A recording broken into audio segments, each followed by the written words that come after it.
That's what I'm saying. But you know what? We're not ultimate gay test. Huh?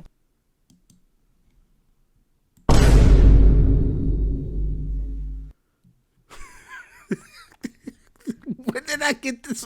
Why did I get this ad? Who gave me this ad? Racist against rappers, they all look the same to him. They used to beg him not to egg him on Halloween. He told him holler back with the suede Pumas, dollar green.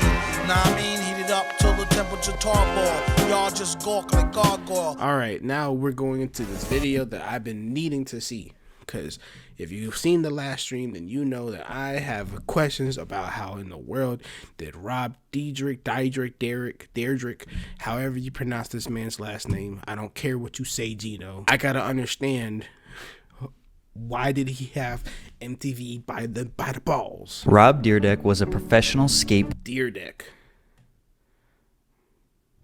skateboarder turned I like Dyrdek. TV star that has had control over MTV for the past 15 years. 60% of the billion-dollar network is his show Ridiculousness. Hold on, bro.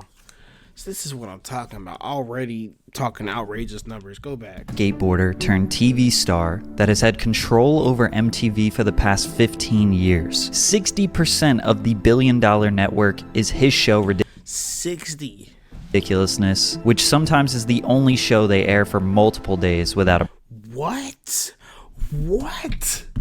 break. However, this is not by some sort of dumb luck. Rob is a very savvy entrepreneur who has now sold multiple of his own businesses for a total of $450 million. He made some sleek business moves that made MTV depend on him for years. What? Once he realized they were at his mercy, he rinsed them for millions and used their platform to become the soon-to-be billionaire we know today. That's insane. Growing up in Dayton, Ohio in the 80s, there wasn't much to do but skateboard with your friends. Skateboarding wasn't a big business either. It was a hobby that a lot of kids did after school and on the weekends. There were competitions and skate teams, but nothing to really generate big-time money. Rob was a very talented young skater and dedicated all of his youth obsessing over it, hoping to one day go pro and somehow make a career of it. In 1990, 16-year-old Rob Dyrdek witnessed his friends Chris Carter, Mike Hall, and Jimmy George invest $26,000 into creating Alien Workshop, a local skate brand that would put Ohio skaters on the map. He watched them build the company from the ground up. At the end of the 11th grade in 1991, Rob decided to skip his senior year and move to California to pursue a skating career after Alien Workshop offered him a $1,000 per month salary to be on the team. While he The only thing is I don't understand how skaters make their money. Like, do you make your money through the merch, or do you make your money through like the shows? Like, what are we doing?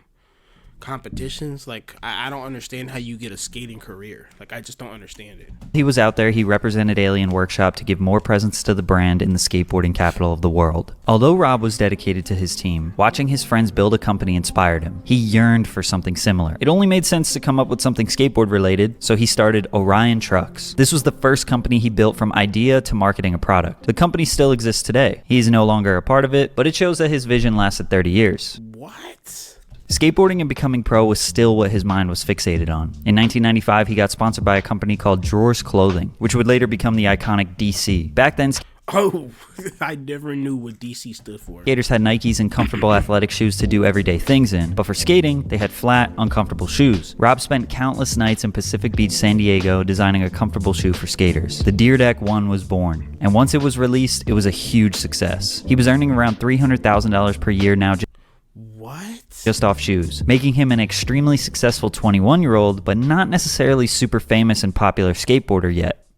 He was making $300,000 by 21 years old. Rob started moving away from skating. He was starting all kinds of businesses, including a hip-hop record label called PJ's. What? This nigga stay trying to... What?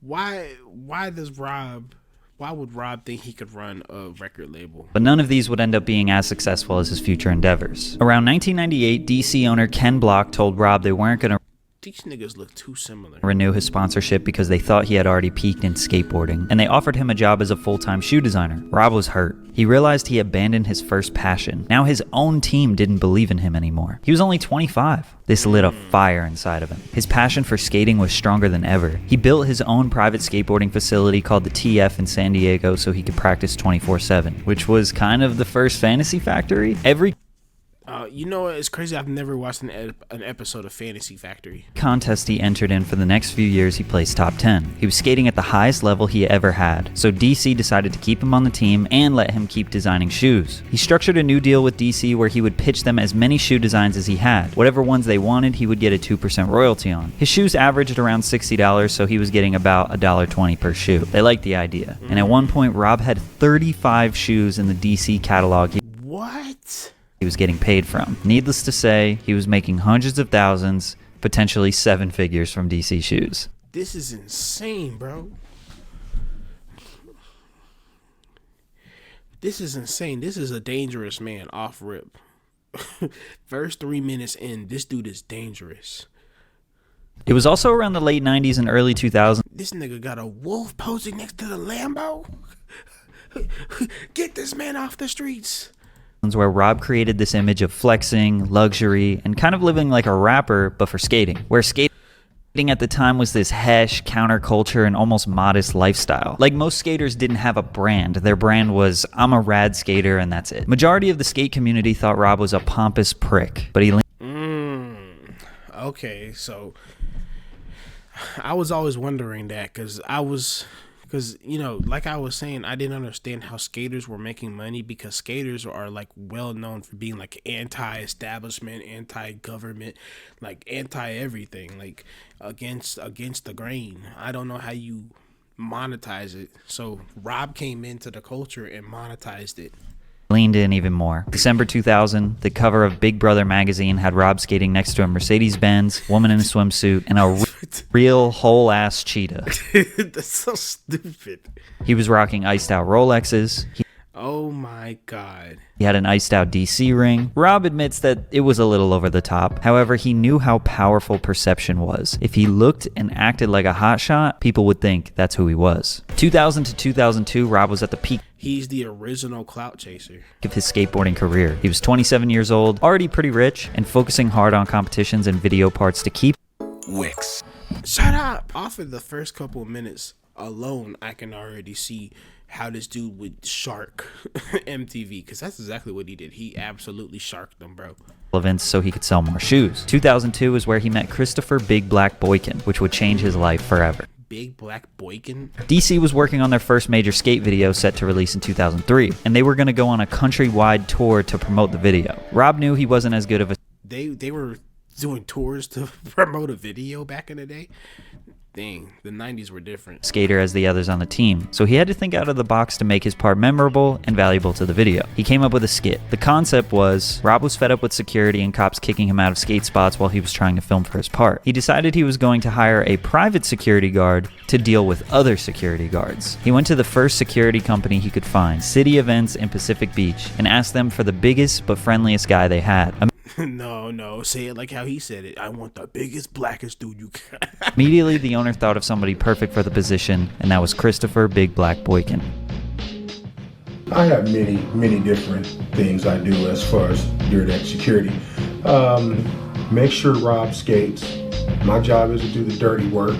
The reactions of security guards were hilarious because they would come out ready to fight and bully Rob. Then when Big pulled up, they got all soft and scared. They created a genius gimmick that really resonated with the skate community because everyone could relate to it. It also helped that Big Black was a funny, charismatic guy that had a I would watch these. lot of chemistry with Rob. After the first day of working together, they would become friends, which would last a lifetime. Rob and Big Black were inseparable. They were now doing everything together. One thing I should mention is that Big already had a very successful security business of his own for about 10 years at this point. He wasn't just relying on Rob for money. Part of Rob's So two rich business savvy men got together.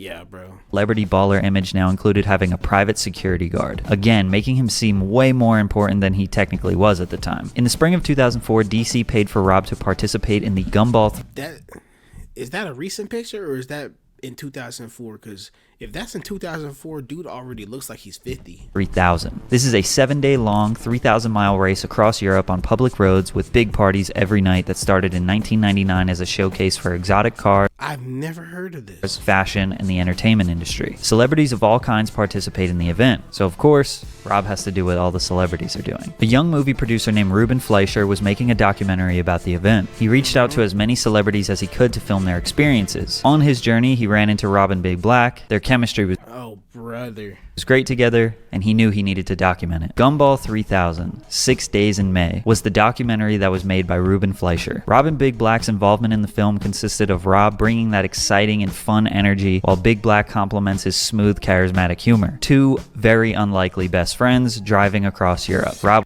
It's so stupid, bro. Okay, I ain't gonna lie. I would actually unironically watch this. was driving recklessly. Chris Moon I can see why you love this video. This is making me like Rob so far. Like, up to this point, I'd have no issues with bro. He's just playing the game. other drivers out the window, dodging police officers. Their part in this film feels like an episode of Rob and Big. During this trip, This is crazy. Ruben said to them, y'all should consider For real, R.I.P. Big for real. doing a TV show together, but they didn't think it was a good idea. By the way, make sure you're drinking water while you're watching this Yes, sir. video. Ruben had a job back in Hollywood, so he was a little bit connected. He showed the Gumball 3000 film to Jeff Tremaine, who had worked for Big Brother magazine in the 90s, sold Jackass and Wild Boys to MTV, while Wild Boys and oh my god. also keeping his presence in the skateboard world. He was familiar with Rob, he was familiar with his DC part with Big, and he loved their energy in the Gumball film. Ruben said, we should come up with an idea for a TV show, and Jeff thought, why didn't Oh, brother. This is where the downfall begins. I think of that? Again, Rob was reluctant to try to come up with a TV show because of his other business endeavors, but he isn't the type to turn down an opportunity. He took the idea for Rob and Big Black, which was the original name of the show, to MTV, and they hated it. It was supposed to be a silly buddy comedy about two unlikely best friends. At this time, MTV wanted scripted reality TV that they Oh, brother. Oh my gosh. could control and manufacture to guarantee success.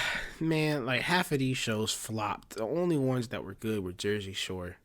Instead, they came up with a show called Rob Dyrdek's Rules for Success. The first rule of success is always keep a good guy around you like Big Black. It was supposed to be a positive and motivational show that would have failed miserably. Well, Ain't nobody trying to watch somebody be like, I can teach you how to be rich like me. Like, ain't nobody trying to watch a show like that. filming the first episode, Big Black went off script and started telling Rob that he could beat him in a foot race. The hilarious conversation and eventual foot race down the street ended up being the most entertaining part of the episode. After MTV saw this, they decided, okay, no more scripts. Just be yourselves, be funny, we trust you. This eventually came down to MTV. Okay,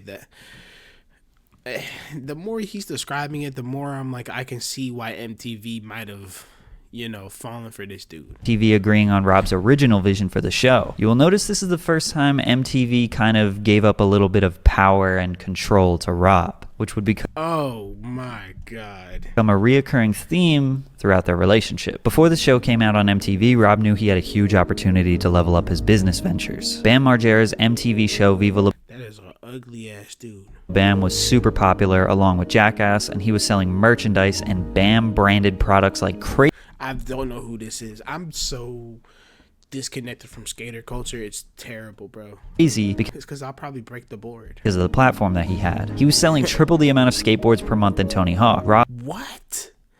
Wow. Rob, also being from the skateboard world, had been studying what Bam was doing for many years. He knew that if his show took off, he needed to be ready to capitalize on Complete seasons uncensored. They don't make them like that anymore, where you need to make an uncensored version. Oh, brother. the right way. So Rob restructured his business deals to take lower upfront pay and have higher percentage royalties. So That's where people messing up.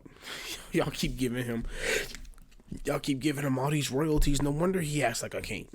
I did a deal with DC, renegotiated for a higher royalty. I restructured my board deal with Alien Workshop to be like, give me $5 a board and give me $2,000 a month instead of $2 a board and $5,000 a month. Like Robin Big.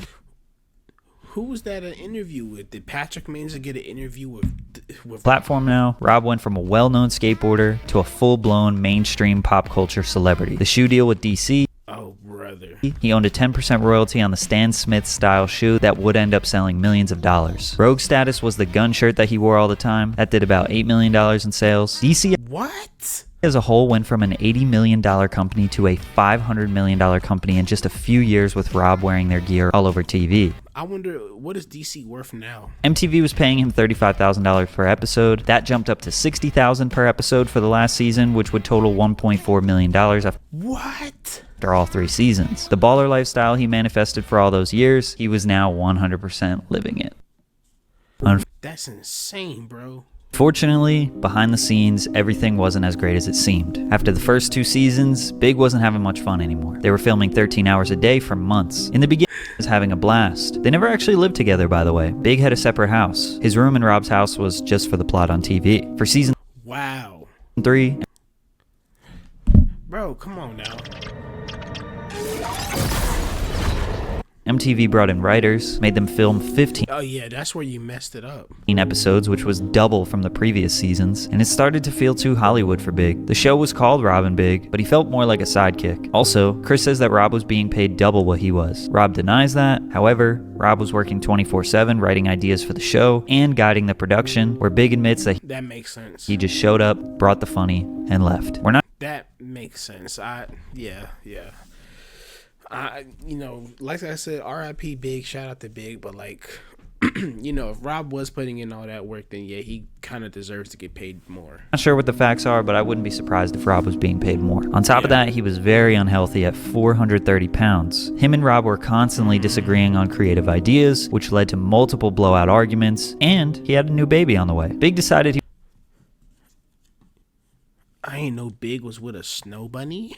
was done with Hollywood after season 3. He moved to Texas with his family, got his eating habits and mental health right, and reaped the rewards of his hard work. Him and Rob's downfall was relatively private. Rob never disrespected him publicly, but they didn't communicate with each other for a few years after this. Rob was Wow. ready to give up on TV as well. In 2008, MTV begged for season 4 of Rob and Big. They offered $125,000 per episode, or for him to come up with a new show. But the new show had to be a reality show. He always said he didn't want to be the old guy on TV. At this point, he was 34 years old, but the ratings were He said he didn't want to be the old guy on TV, but look at where we're at now.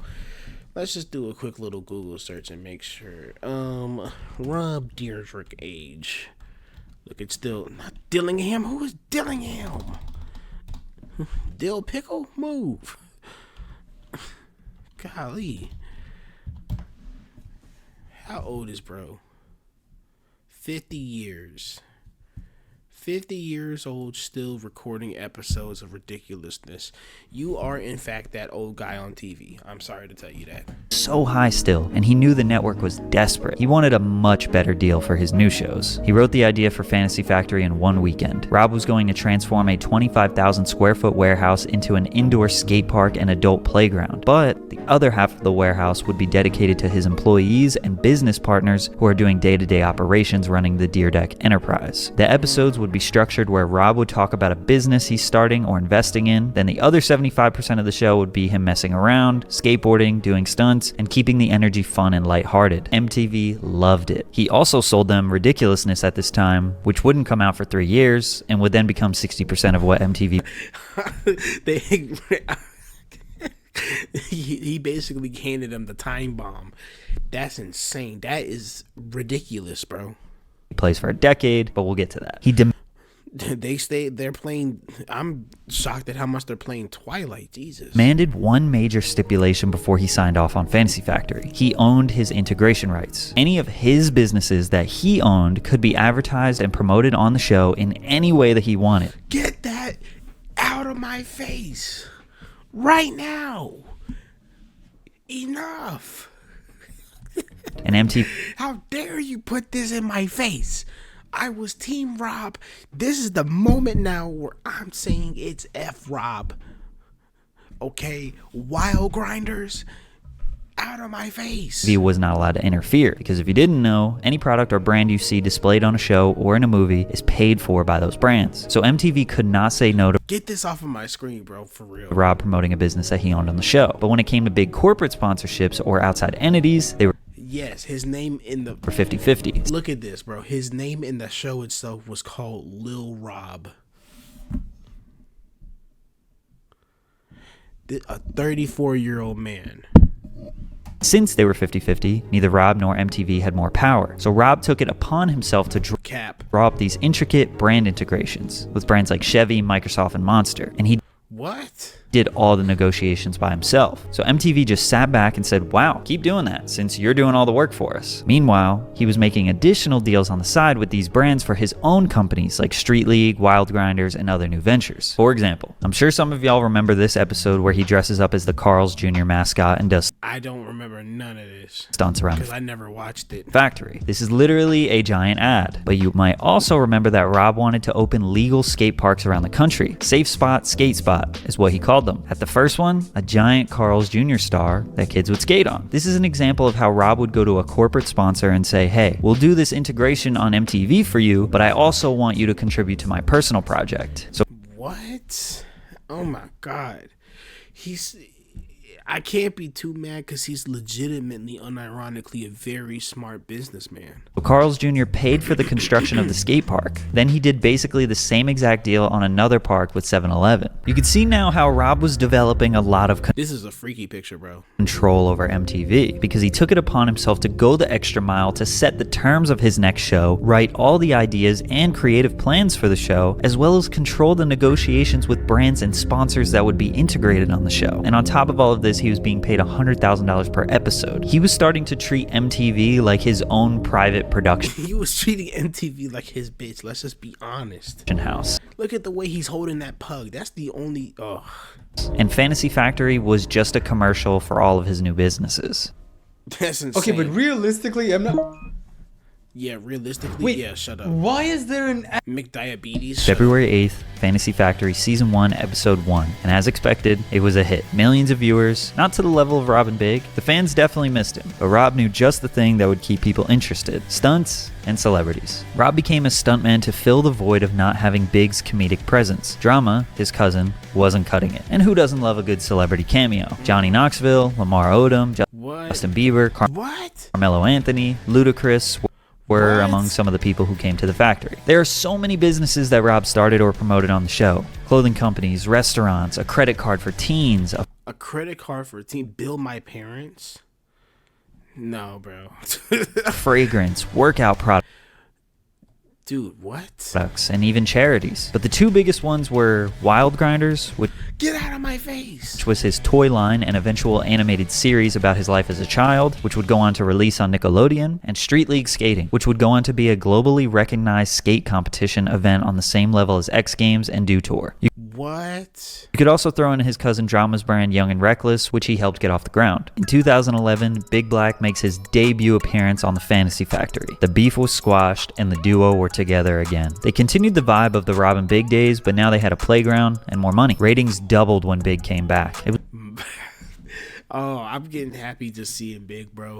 It was like a whole new show. Speaking of whole new show, Ridiculousness premieres August of 2011 to 3 million viewers. The biggest episode they ever had. It was essentially America's Funniest Home Videos, but Rob's version. That's insane. Commentating on viral videos with a celebrity guest or his co-hosts, Chanel West Coast and Steel. I don't care, bro. Ridiculousness was hardly ever funny. Brim. So now he had 2 hit shows on MTV, paying him 6 figures per episode on both. In fact, he was making a higher salary on Ridiculousness because the show was so inexpensive to make. There have been a few different numbers thrown out there, but it seems like $140,000 per episode is accurate. They filmed Fantasy Factory for 2 more years, 3 seasons, where the ratings were still great. Rob wanted to end the show with a bang. The end of season 6 included him breaking the world record for the longest jump in a car while going backwards, which was the second massive Chevy sponsored deal he orchestrated. The first one was kickflipping a Chevy car. The last episode, which was the 65th episode, was a 1-hour special. It was epic and the perfect way to end the series. Ridiculousness was about to enter the last contractual season, which at that point was the 95th episode. Rob wanted 95 episodes already, bro. Wanted to end the show and move on with his life. He stayed posing like come on, dude. He had made roughly $20 million just on TV shows alone, not to mention the plethora of successful businesses that he had started. No more Fantasy Factory, no more Ridiculousness, no more TV. But MTV begged him again. The ratings were still pretty high and MTV as a whole was struggling. They didn't have any other big shows. Jersey Shore was over. Every reality show they started failed after one. That's what I was saying, bro. But I don't know none of these. Scrubbing in Buck Wild, the Valleys. The issue was that MTV did not have any truly creative people on the team. That's just the sorriest. That's literally what's it, bro. It's insane. The network made to appeal to the younger audience had people who didn't know what the younger audience wanted to see. And I think that's where Rob was able to sink in his teeth, because that's ridiculous, bro. Because you hear how he said earlier in the video, they were constantly telling him to try to make scripted, controllable shows, blah, blah, blah, blah, blah. Don't nobody want to see that. If you have this random 50 looking 30-something-year-old come in, give you 2 shows that were basically off script and hits, and you don't get the memo in your head, okay, we need to move away from scripting all of our shows. I don't know what to tell you, bro. You know what I mean? Like, it's ridiculous. I want to know what happened to the creator. Like, you got to remember, this is the same people who made Beavis and Butthead. Ridiculous, bro. One season, and this was I hate saying the word ridiculous right now. slightly before Catfish and Teen Mom 2, which would Yeah, but I mean, that's not enough to save the network though. go on to have success. He had done all the creative writing. They weren't two successful shows. You had one dude, Rob Dyrdek was able to make 2 successful shows. You know what I'm saying? 2 successful shows ain't really much MTV. Brand integrations, and even some of the production on the show. How could they let someone go that does all the work for them? He was their last hope. Rob did not want to be 40 years old on TV. Plus, the warehouse had been incredibly expensive over the years as well. He said that he wasn't profiting off the show alone because it cost about $5 million per year to upkeep the factory. He said the MTV deal That doesn't surprise me. would have to be so much money that he would be stupid not to do it. They didn't want him to walk away from ridiculousness because that show was a powerhouse 24/7. No matter what time they aired it, people watched. So the premieres weren't that. Who are these people? Round up these people and slap them, bro. Because what are you doing? You're the reason why MTV failed. Poppin', but they would play repeats of literally any episode and viewers would stay watching. Probably because when it's 2 a.m. you don't have any brain capacity to focus on it, so it's the perfect show. And you aren't following a storyline, so it doesn't matter what episode or what season it is. Rob, again knowing MTV is at his mercy, organized one big deal for the last season of Fantasy Factory and 140 new episodes of Ridiculousness, which would bring him to season 10 of 2017. He said that this was the biggest financial deal of his entire career up until this point, which we don't know how much it was, but we can speculate. This deal also included that Rob's production company, Super Jacket, would be producing Ridiculousness and the final season of Fantasy Factory. So now MTV wasn't even producing the content, not filming. Jameson, a famously smooth whiskey from a famously big family. Meet Jose.